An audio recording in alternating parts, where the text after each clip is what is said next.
Hello, Just Too Good here. Today we're taking a look at the LEGO Spider-Man Summer 2020 Venomosaurus Ambush set. This has a total of 641 pieces, 5 minifigures if you count that skeleton, and retails for $80 in the United States where you could get it from Target. I got it from my friend Tom Jurassic, so go check his stuff out, linked in the description.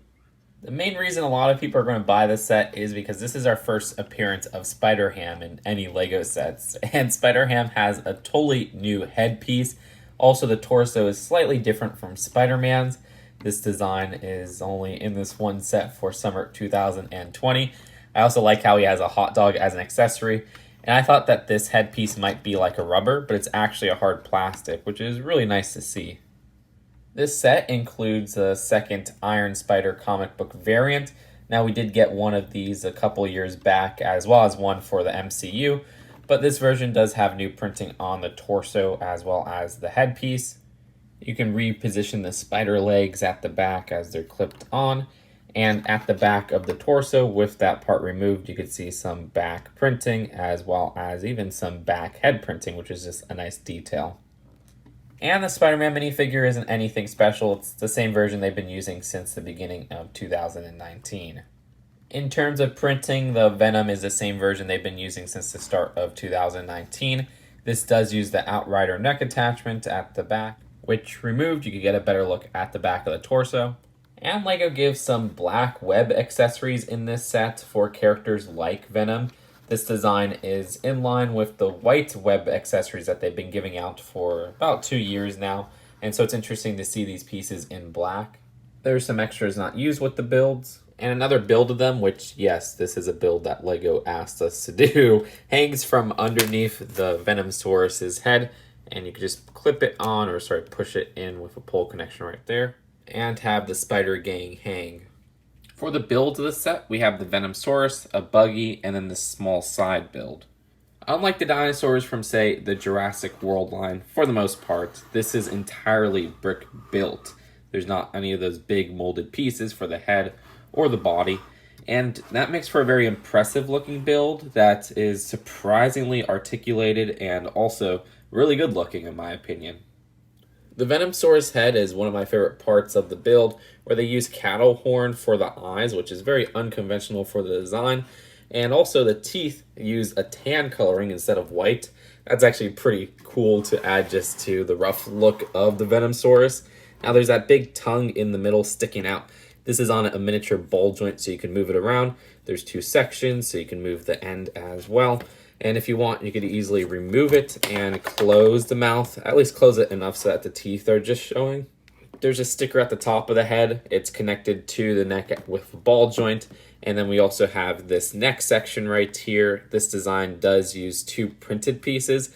You see this 2x4 that's sloped is printed throughout the set, which is actually really cool because you get a nice selection of those. So this design is connected to the body because of these 2 hinge parts right there, so you can move it up and down. There's a sticker here and a sticker here, and this section opens up easily, and you could fit a minifigure inside the Venomosaurus, and it's actually surprising how snug they fit inside there.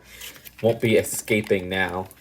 Right at the beast's back is a small side section so that you could have Venom sitting down. The tail is connected to that compartment with a big ball joint right here. Allows for some rotation. This is a sticker part. Then we have a miniature ball joint. This is that printed part. And then there's one more miniature ball joint at the end, which you could also move this tail part back and forth because it's clipped on.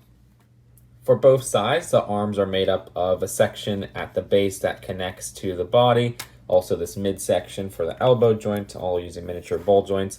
Then we have another printed piece right here. And we have these small little arm pieces as fingers, which you can move up and down as they're clipped on.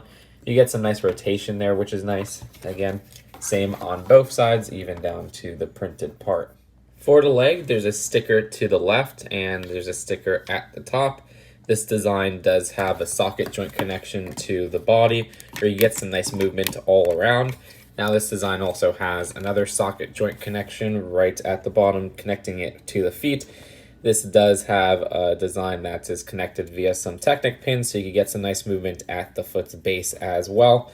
Now the feet do have these talon pieces for toes, and we do have a clipped part at the bottom as well. And this is something that's identical on the other side as well, where you get that movement, that socket joint connection, and then another socket joint connection up top. Also the two stickered pieces, and even more of those black spider web pieces. But it's time to get some poses out of this beast. And with all that articulation, that's a pretty easy thing to do. And since I know some people might ask for it, here's the Venom mech from 2019 compared to the Venomosaurus in sizing. The build for Spider-Man's buggy is about in line with those other LEGO Spider-Man vehicles. This one has a strange play feature of optional suspension, I guess, where you could push the whole vehicle down and it has a shorter look to it. And then you could expand the vehicle and it has a taller look to it. I don't know, I would have liked just a normal suspension feature rather than one that locks it in place when you push it down. And that's not the only play feature, because there's this big 2x6 new missile launcher. Now this just looks a bit like a light brick, and you push on the back, and oh my gosh, that actually launched pretty far. The launcher itself has a sticker at the side, a sticker at the top as well, and then a sticker on the other side. And like I showed, it is a pretty strong missile. Holy crud, that almost destroyed my whole lighting setup. The build for the car has two stickers at the front. We also have a sticker at the top right here. 4 of these stickers for over the wheel part. And we do have a space to sit one minifigure. I kind of like how the seat behind has a different texture to it, where they use some unconventional pieces to build up that area. But the minifigure can sit in there rather snug. We also have just this little steering wheel, as well as this piece used as a little windscreen. I actually kind of like that. And if you're curious about the vehicle's underside, here you go. But that's it for the build of the buggy. And I also like this small little side build for a Venom breeding ground. This design has an egg part cracked floating over because it has this part clipped on. It's just using a lot of simple pieces, but in a pretty interesting manner, to have this whole Venom hand just sliding out. Now this design also has the skeleton, which is clipped on, and that's just a normal skeleton figure, which is why I didn't highlight it in the minifigure close-up. The box for this set is that $80 big box design. We also have some designs at the back showing the play features and everything. And for the instructions, they have an advertisement showing off some of those older LEGO Spider-Man sets from the winter. So overall, the Venomosaurus comes to a world where there's a lot of LEGO Venom builds. That's something that's tiring, but I think they pulled off the Venomosaurus design really well, where it's a very interesting design. Having a posable dinosaur that might even have some more articulation than the ones that LEGO puts out for Jurassic World. This design just has a very unique and creepy look to it that I really like, and was aided by that Venom theming. Now, the buggy is a very weak build in my opinion, where the play feature doesn't feel quite realized with the suspension, and then the rest of it just feels very oversized and childlike. Now, this is a set that is aimed towards kids before an adult collector like me, but I am judging it from that adult collector perspective.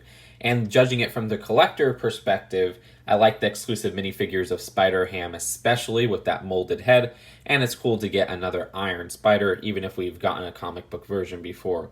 So with all things considered, I think the worst part about this is the buggy and the price, where it does feel about $10 too expensive, not too overpriced though compared to some other sets from other themes. So if all things considered, I'd end up rating this set a B. Really recommend it for the Venomosaurus. I like the minifigure selection as well, but it could have been a better price and maybe even have had that buggy cut out and made it cheaper. But what do you guys think? Leave your thoughts in the comments below. I'll see you guys later. Peace out. Bye.